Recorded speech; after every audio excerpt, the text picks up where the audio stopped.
Bonjour à tous, j'espère que vous allez bien. Je fais cette petite vidéo, il me reste 3 km avant d'arriver. C'est mon deuxième jour sur le chemin de Compostelle. Aujourd'hui c'est une journée à peu près de 26-27 km parce que j'ai décidé de pousser un peu plus. Je savais pas trop de quoi parler aujourd'hui, j'ai eu plusieurs sujets qui me sont venus en tête. Et j'ai pas réussi à en choisir un, donc je vais un peu dire à peu près tout ce qui me passe par la tête.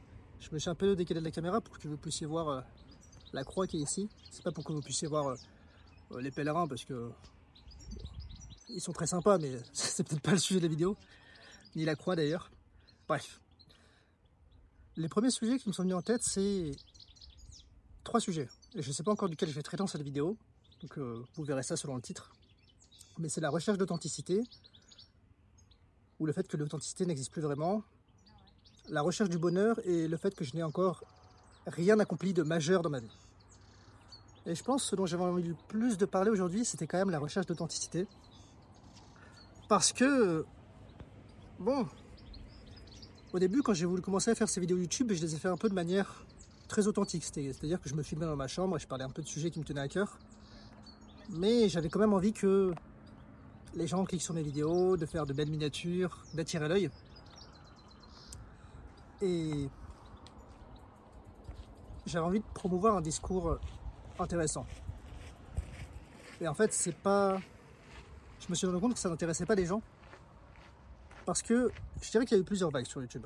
Il y a eu une première vague, on va dire, de développement personnel, où les gens ont commencé à donner des conseils, mais sans trop avoir de légitimité, mais des conseils qui parlent à tout le monde pour devenir riche, pour attirer les femmes, pour réussir dans la vie. Bon, ce que vous voulez.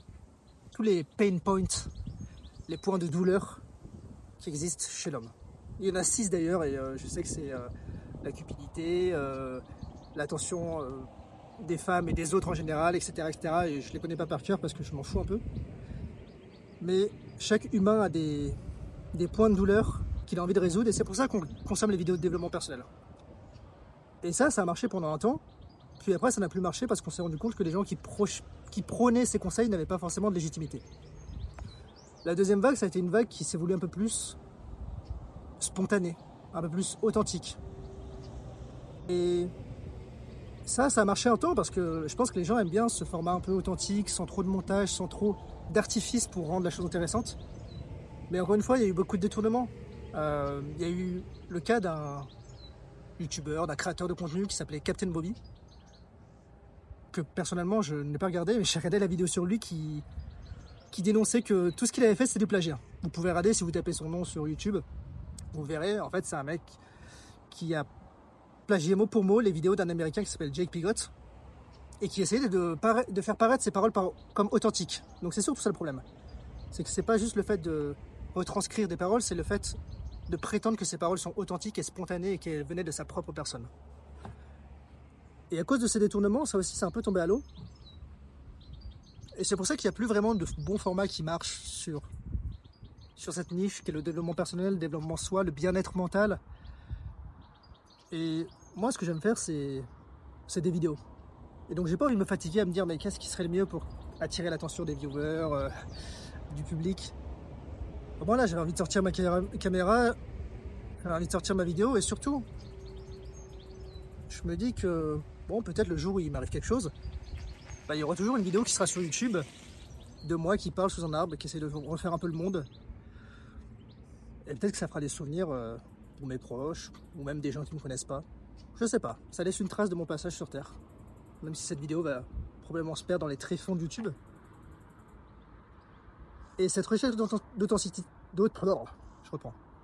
Cette recherche d'authenticité, elle est moins flagrante ou elle l'est plus, ça dépend de notre façon de voir les choses, sur le chemin de Compostelle. Parce que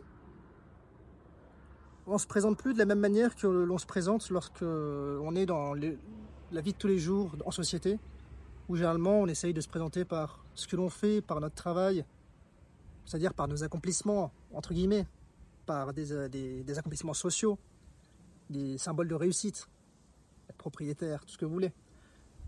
On ne se définit pas vraiment par ce qui nous plaît et ce que l'on aime, ce qui nous passionne. Et c'est très dommage, honnêtement. Parce qu'il n'y a plus d'authenticité. Et cette authenticité, on peut la retrouver un peu plus sur le chemin parce que, et ben justement, le fait que chacun soit sur son chemin, chacun a ses raisons de venir ici, chacun a ses problèmes, c'est ce que je disais hier d'ailleurs. Et personne ne vient ici pour la même raison, et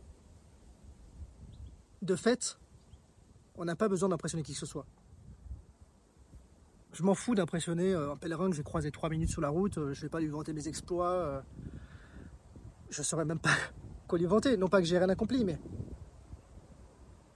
c'est peut-être pas juste ma nature, mon caractère. J'ai rencontré un Français il y a quelques jours. Je lui ai parlé 2 minutes, il m'a raconté qu'il avait fait 3 fois le GR20, qu'il avait fait 4 fois le chemin de Compostelle. Ce qu'il n'a pas trop compris, c'est que je m'en battais un peu les couilles.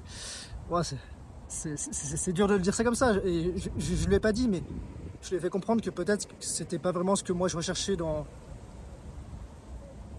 ce genre d'échange, dans ce genre de rencontre sur le chemin de Compostelle.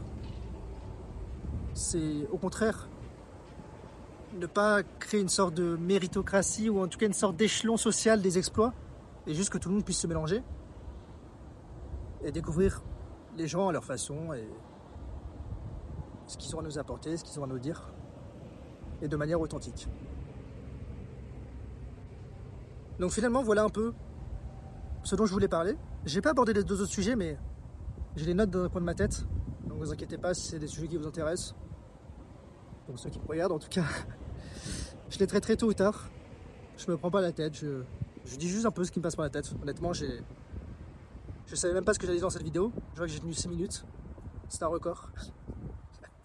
Et je crois que mon copèlerin, mon compagnon de voyage, je sais pas comment on appelle ça, quelqu'un qui marche avec moi tout simplement. Bon, il a pas l'air de m'attendre. Je pense qu'il s'en frappe un peu de ma vie. Mais il m'attend quand même. Bon, du coup, je vais pas m'éterniser dans cette vidéo. Je vous laisse un peu profiter du paysage. Et je vous remercie de m'avoir écouté.